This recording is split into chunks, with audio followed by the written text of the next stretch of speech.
tumanggap po ng update kaugnay po dyan sa pag-ulan at pagbaha na nararanasan sa ilang bahagi po ng Oriental Mindoro, particular po sa bayan ng Baco.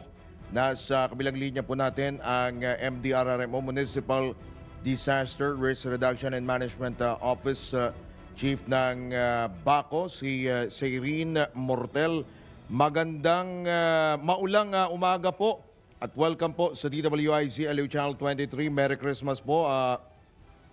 Good morning. Good afternoon. Hello. Good morning, MDR Mabaco po. This is Mr. Mortal po.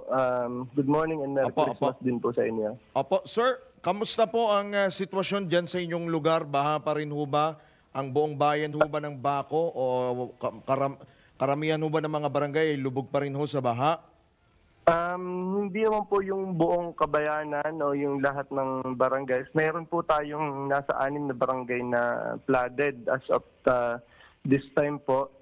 Pwede ko po ibigay sa inyo yung Sige update. po. Yun pong sitio Katanaga ng Barangay Alag po ay flooded, not passable po to all types of vehicle kasi around 3 feet pataas pa po yung yung tubig. Yun po ay interior road po ng Barangay Alag. Pero yung main road, yung highway road po ng Alag Santa Rosa 1 Highway ay may ankle level po na tubig pero passable po siya to all types of vehicle. Yun pong Sitio Parang Barangay Poblacion ay not passable din po yung interior roads po. Pero yung main road ay passable naman po kasi below below knee level. Nasa kalagati ang binti lang po. Kaya pa po ng mga light vehicle. Yun pong sa Barangay Mangangan 1, Sitio Nagpilian. Isang sitio rin po yun ay above 2 feet po. So we advise not for light vehicles to pass. Bawal daanan. Tapos yun pong Sitio Burbule, yung Sitio Labasan, Barangay Burbule po, yung paloob po, yung papuntang Barangay Santa Cruz, Lumang Bayan and Water ay not passable din po kasi above 3 feet po yung level ng tubig. Almost nasa waistline na po siya. Pero tapos ito pa pong isang barangay, yung barangay actually covered ng 2 barangay, Barangay Kotwiran 1 and Malapad Road ay above 3 feet din po yung yung level ng tubig, so not passable din po siya. So yun po yung mga barangay na papunta po doon sa Putikan, Kabulo and Pulang Tubig. Alright. Tapos dito po sa Barangay Tagumpay, Sitio Dalig ay not passable po sa mga light vehicles. Pero pag yung mga malalaking sasakyan po, pwede na po doon yung mga pick-up, yung mga ganun type po, and mga 6x6 ay kaya naman po. Opo. Sir, so ilang araw na po nag-uulan dyan? Sir, na po, hindi lang ilang araw. Ito sa Weeks a na? week na po ito. Oh. Kasi since past immediately preceding days ay uminit man po ay talagang very rare na oras lang talaga. So from time to time po kung hindi po umaambon ay bumubuhos po ang ulan, especially yung kagabi. Kagabi po ay talaga medyo continuous talaga yung yung kanyang pagbuhos ng ulan. Kaya kahit nung araw ay medyo uminit-init ng kaunti, umapaw pa rin po ngayon. Opo. So gaano na ho ba karami yung mga apektado pong residente, sir, dyan po sa inyo pong bayan? Kasi before nung Christmas, nung 24 po, nung medyo humigkat yung tubig, di siyempre bumalik na yung mga nandun sa evacuation areas natin. Pero ngayon po, may bumalik na uli.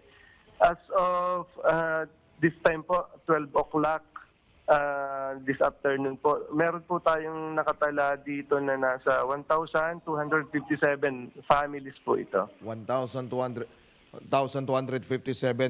Yan ho ba? Yan? Families po yan, families. Families, mga nagsilikas, ganon.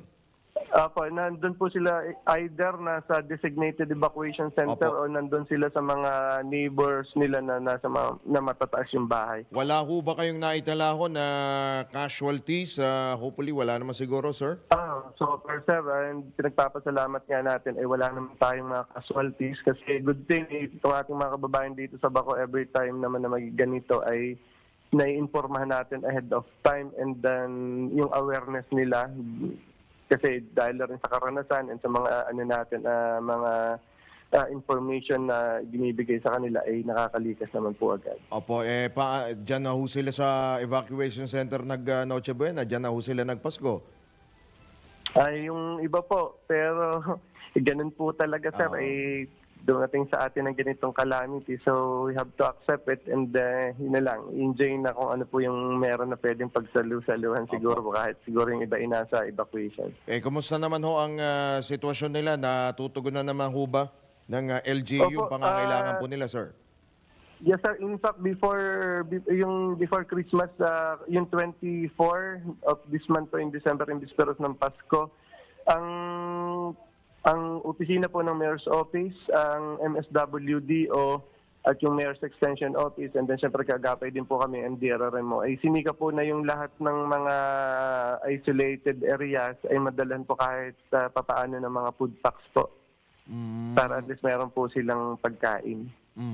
So Sir Siren, ano ba to? Siren ba to? O Exrin Exrin pala, Exrin. Oh, sige. Apo. Exrin, yung mga of course na yan, nabanggit mo na nga yung pangangailangan nila.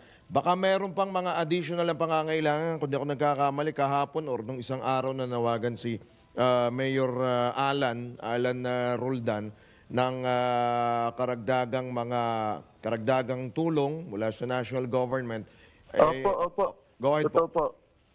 Kami po ay, although sumulat na po kami sa Office of the Civil Defense and nirecognize na naman po nila and acknowledge yung sulat. So, kailangan pa po din natin ng pangdagdag pa po, especially po yung mga bigas at dilata and hygiene kits. Kasi siyempre, yung mga tao po ay nababasa, hindi naman po agad makapaglabat, makapagpatuyo ng kanilang mga damit. Ay di kailangan po natin ng mga hygiene kits po. Tubig, malinis na tubig. Yes po, yan, kasama sir yan. Apo. Apo. May kuryente ba ngayon sa Baco? Yes sir, dito sa Kabuuan naman po ay walang power interruption po. Okay. Malinaw naman yung linya ng komunikasyon, di ba? So, Apo. merong bang mga infrastructure na napinsala, kagaya kanina binabanggit mo yung mga kalsadang hindi madaanan, may iba pa bang mga infrastruktura sa sektor ng agrikultura, may mga nalubog ba na mga taniman? So sir, sa agriculture definitely merong mga affected kasi especially itong dito sa mga rice farms ng dito sa may Sitio Dalig, Barangay Tagumpay going to Barangay Bangkatan. Doon sa Barangay Katwiran, Malapad areas, yan po ay may mga taniman ng mga palay dyan. So, ano po yun? Deeply submerged. Tapos dito sa may Mayabig area po, yung may mga sagingan din po dyan na covered din po ng ating baha. Basically, sir, yung mga agricultural infrastructure natin ang affected. Ayun. Pero sa infra ay so far ay makikipag-coordinate pa po ako sa ating municipal engineering office. Meron na silang recorded na damage area. Pero so far po ay wala pa po ako nare-receive. Wala bang kailangang mga i-rescue? Meron sir tayong mga nare-rescue pero so far ay manageable pa naman po ng opisina ng MDRRMO. Tapos dito sa highway natin sir, yung Alag, Bulisan, Tarosa, Uno Highway, yung mga hindi makatulad.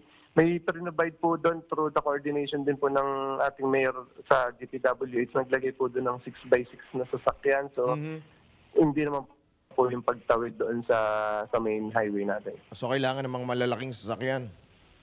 Mga matataas? Wala po, sir. Yung malalaking sasakyan, sir, yung manggagaling from the northern part natin, San Teodoro, Puerto Galera, ay kayang-kaya pa pong tumawid sa, sa highway. Kayang-kaya pa. Dahil kayo ay nasa ilalim ng state of calamity, di ba, sir? Kailangan nyo talaga ng tulong. Baka meron pa ho kayo mga panawagan sa ating po mga kababayan, lalo't Pasko ngayon. Yung iba dyan, malamang magano pa talaga, lumabas pa talaga. Opo, una po ang panawagan, una po ay sa national agency natin, sa mga nasa mas nakakataas na ahensya na di siyempre po yun nga pong additional support po ng pagkain, ng tubig, and mga hygiene kits po.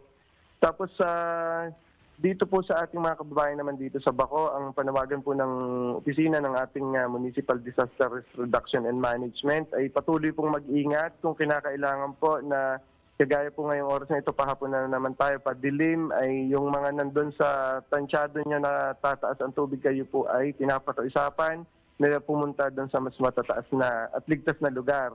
Although Pasko po ngayon ay tradisyon natin na pumupunta sa mga kamag-anak, sa mga Oo. kaibigan, na mamasko, ay baka po pwede na ngayon pong panahon na ito, dahil especially doon sa mga affected areas, yung mga flooded areas, ay manatili muna po sa kabahayan para po mas ma-maintain na natin yung ating kaligtasan po.